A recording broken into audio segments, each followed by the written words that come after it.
Hello again and welcome to K-Sport Sunday for May 15th, 2011. I'm Max Kleinman and we have a full cast of hosts to talk sports today. We'll put the Celtics to bed as their season came to a disappointing end in Miami.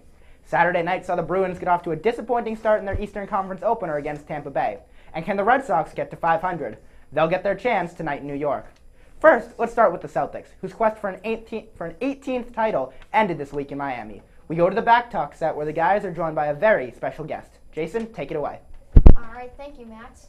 Hello, everyone. I'm Jason Siegel. I'm joined here on the Back Talk set by Adam Harrison and a very special guest, Jerry Trupriano, who's a legendary sportscaster, and we're here to talk some Celtics. So, as you know, the Celtics, unfortunately, losing in 5 games to the second round to the Miami Heat. So, guys, let me ask you, like the Lakers, do you think this is the last season? Do you think this was the last chance for the Big Three to win a championship together? I think so. I think it's, out with the old, should be in with the new. I mean, when you look at it, going into the Heat series, the average age of the Celtics starting 5 was 33. Now, the average age of the Heat starting 5 was 26 to 27. It's all about who's got the newest, greatest, best thing. And it's not the Celtics anymore.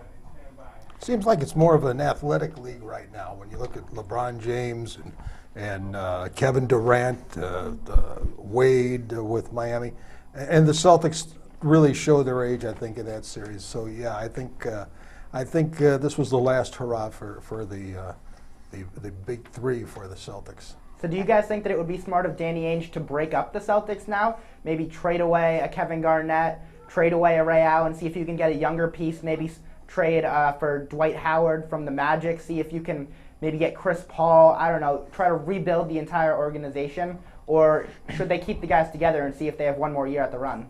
I think that it's a good idea to try to trade away. I wouldn't trade away Ray Allen. He seems to still make the threes when the situation gets clutch, but I do think that it's time. They're not going to have a championship run anymore, and if you're going into the season knowing that you're probably not going to win the championship, then in a city like Boston, then you really shouldn't play at all. So I think they should go and try to get someone younger, like you said, a Chris Paul or Dwight Howard, someone for Kevin Garnett or Paul Pierce. There's another angle to this. You got to wait and see what the collective bargaining agreement is going to be, how the contracts are going to be structured. Would a guy like Dwight Howard be better off right now signing a new contract? Or a team's going to be making a big contract offer right now until they know what the rules are going to be. So I think it's really up in the air. If they operate next year under the current system, I think if you're the Celtics, maybe you hold on to those guys. And if you're going to deal them at the trade deadline where you might get more value. I think I agree with Adam because the NBA, it's very hard to get good draft picks, especially when you're a team in the playoffs. I mean, you have to be like one of those first 3 teams, and even if you're the worst team in the NBA, you don't know if you're going to have the first overall pick. I think they definitely need to trade someone like Kevin Garnett or Paul Pierce to get someone like Chris Paul or Dwight Howard and start rebuilding piece by piece instead of having to do it all at once. But what if those guys become free agents after next year, right? What if you trade them and they don't want to sign here? Then that doesn't work out too good. No, it doesn't. Well, it was very interesting to see this week the Celtics signed Doc Rivers to a 5-year extension. What do you think that means that the Celtics' philosophy is going forward? Has Danny Ainge told Doc Rivers he's going to keep these guys together for as long as he can? Or has he told Doc Rivers that we're going to go into a rebuilding process and we want you as the coach through it? Why did Doc Rivers sign this 5-year contract, and what was he told by Danny Ainge to make him want to stay for another 5 years? I'm really surprised he signed it. I thought he was done. The Big Three are kind of moving out. I thought he was going to be moving out. I thought he wanted to move out. He probably had 35 million reasons to sign. Is that $1 for each? A dollar for each year, or $7 million a year. Doc Rivers says he thinks this team can make one more run. They're going to have to find some complementary pieces. I think if they can get a big man to replace Kendrick Perkins, that trade didn't quite work out for them. They lost a lot of defense in the middle. If they can find that guy, find a guy to play the role of Shaq, who the one game that won in the series against the Miami Heat was the one game that Shaq played and gave them some decent minutes. So if they can find some help in the middle to help these guys, they could make it interesting. I'm also surprised that Doc Rivers signed that contract, but I think that what it tells me is that I think what he said, the last thing that Max said was probably they're going to try to rebuild majorly or minorly, but I think they want to keep Doc Rivers throughout it, obviously, but with this 5-year contract. But don't you have to believe that Danny Ainge told Doc Rivers that he is going to try to keep this team together or to get great players to come in after the big three? Because it seems like after last year, Doc Rivers wanted to retire, see his kids play basketball, see his kids grow up. To me, it doesn't make sense if Danny Ainge was going to break up this team and start rebuilding, why Doc Rivers would want to remain the coach through all of that. First of all, the son for Doc Rivers is signed with Duke. He told his dad, look, go do what you need to do with your career. I'm going to be busy in college and playing basketball. I think Doc Rivers feels that this team could still win. The backbone of this team when they were winning was their defense.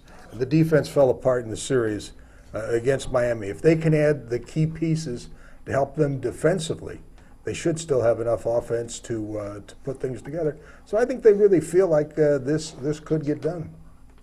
Well, I think Danny Ainge, he was thinking that, if we're going to rebuild the team, we're going to need more players. So we can't necessarily be going on thinking that we need a new coach. So I think he just wanted to keep Doc Rivers so that way the Celtics could focus on just getting some new, younger players and having to trade and having a veteran coach instead of having to worry about getting a new coach. It's the old cliche, are they going to be rebuilding or reloading? I think the Celtics feel that they just need to reload. Let's talk about another aspect of the series. The Heat, they had two star players in LeBron James and Dwayne Wade. Last year on the Celtics' run to the NBA Finals, they knocked them both off. But this year they were both on the same team, much harder to guard two stars than one at a time. Was LeBron James the key to the series? Because you could see that Dwayne Wade obviously dominated, but when the time came clutch, LeBron James hits the big threes. He really helps his legacy finally getting past this round, beating the Celtics, a team that he had struggled through. What did you think was his impact in the series? I think it's finally, when he was on the Cleveland Cavaliers, he was their guy. As soon as he left, it fell apart. So I think when he goes to the Heat, he has another guy who he can not all the pressure is on him, all right? The other fans, the other teammates can look to Dwayne Wade and Chris Bosh and some other guys that are pretty good. He was not carrying the Heat this time. I think he was able to relax, get in the rhythm, just start playing basketball instead of trying to be the hero. I think he settled back into his game, and he was there. He came up. The better team wins. It's a team sport.